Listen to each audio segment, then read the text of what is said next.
सोमनाथाय नमः। ॐ मल्लिकार्जुनाय नमः।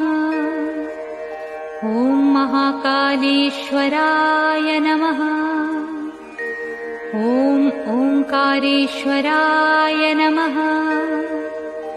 ॐ वैद्यनाथाय नमः।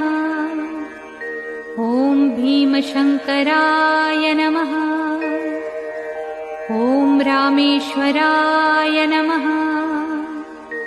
ॐ नागेश्वराय नमः।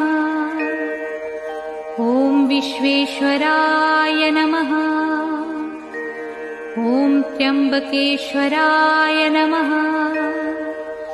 ॐ केदारेश्वराय नमः।